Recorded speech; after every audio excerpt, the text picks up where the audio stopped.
Back, this is Newslink right here on eNCA. Let's bring you this now. We just a short while ago heard from the DA's John Steenhuisen announcing, of course, the moonshot pact, meeting up expectedly on the 16th and 17th of August out in that's Empress Palace. That's where, of course, the sitting will take place, announcing the moonshot pact and its partners, amongst them being Action SA, of course. John Steenhuisen tabling that this is for a post-ANC coalition government and needing the support of South Africans to vote. Let's speak now to Professor Dirk Kotze, who joins me now to take this discussion forward, but also to unpack what John Steenhuisen had to say.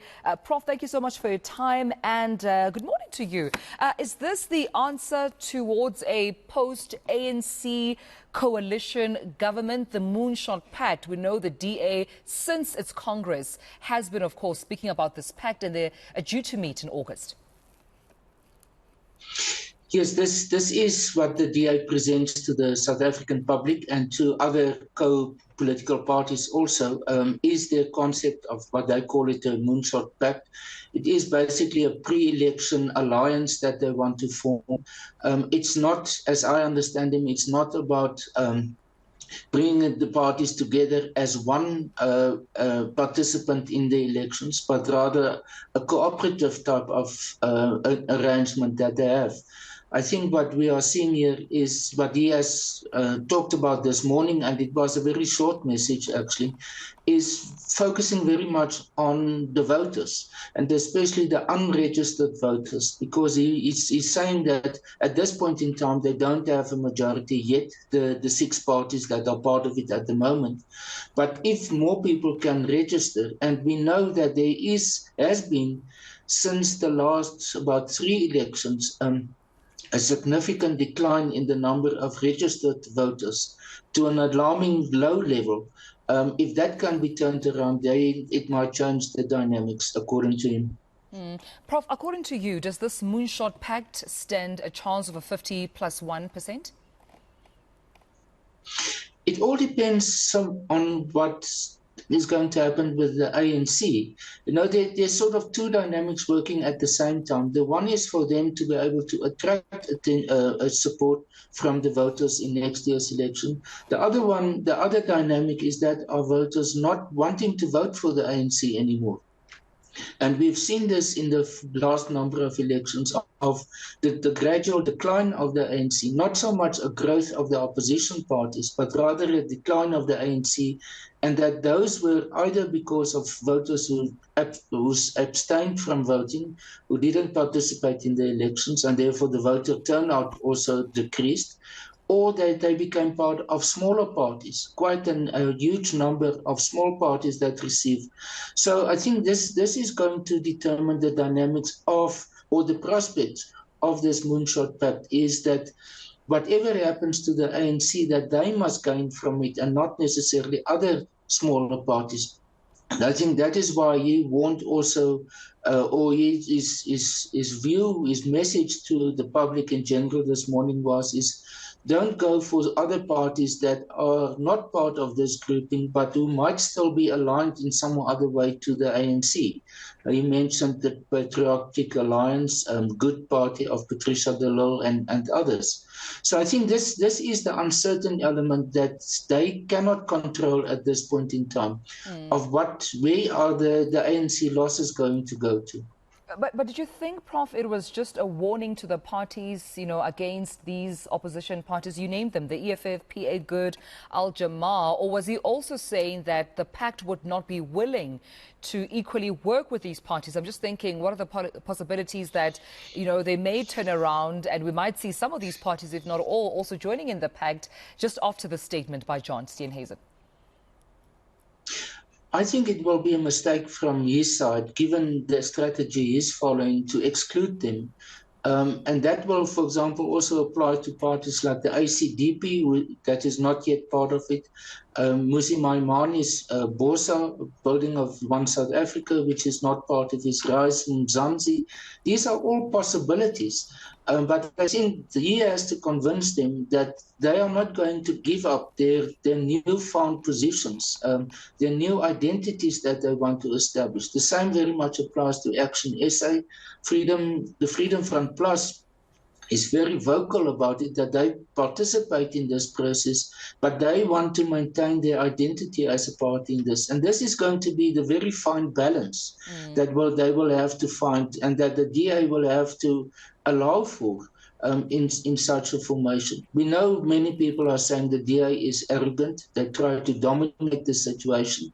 And that's one of the main, I would say, possible shortcomings that they have to work on in a very dedicated way in order to avoid that it is ultimately seen as basically other parties working for the DA and not allowing them their own space in order to participate in the election. You're right, Prof, because when I was listening to John and I heard him make reference, I think he started a sentence with the DA alongside its partners. I just wondered if indeed that will not be a point of contention with other parties, seen as partners, but not parties with their own identity, but just partners to the DA. I also want to just, to ask you this. The ACDP, Prof, including the Build One South Africa movement or party. Now, they've been quite committed in presenting themselves and meeting with the pact more as observers, but they haven't necessarily committed to joining the pact. What do you think this says about where they stand and the possibilities or not of those two parties joining in the pact?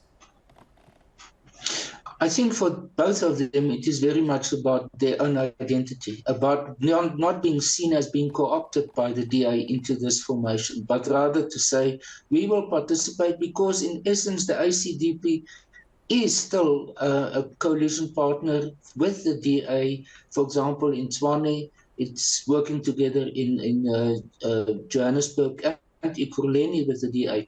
So they are essentially part of it, but they want to, I would think, protect their position with respect to next year's election. They are obviously a small party and they don't want to lose what they have at this point in time.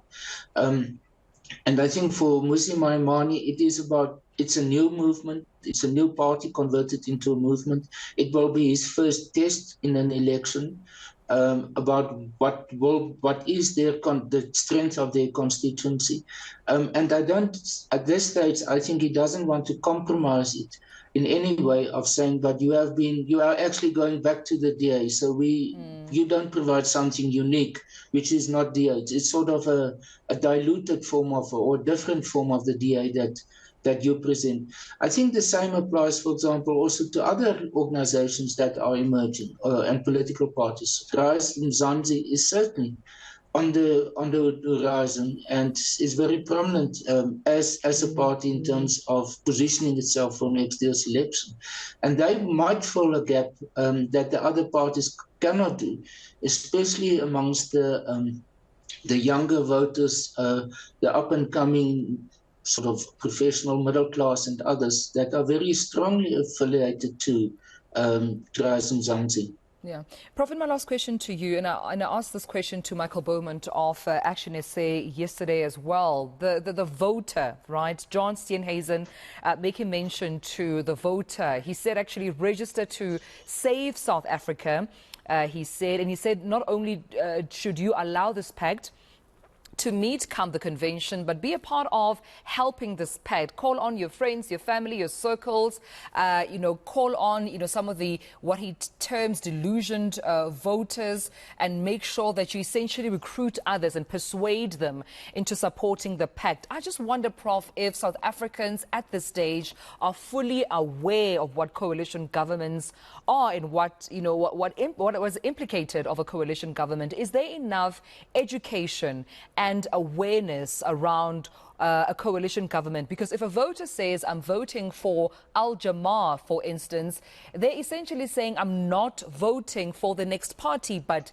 this party where I'm placing my X. So when there's a coalition government, do you think there's enough investment in educating the public about what that means and possibly seeing other parties you may not relate to joining in your party for this coalition government?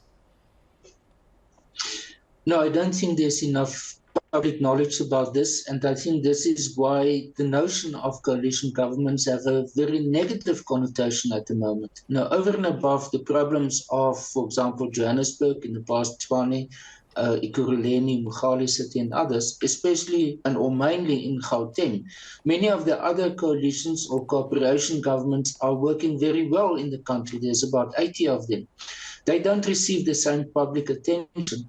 But I think, therefore, it is incumbent on especially the DA, which is the driving force of this, in order to go into a much more of a focused process of explaining what coalition governments mean.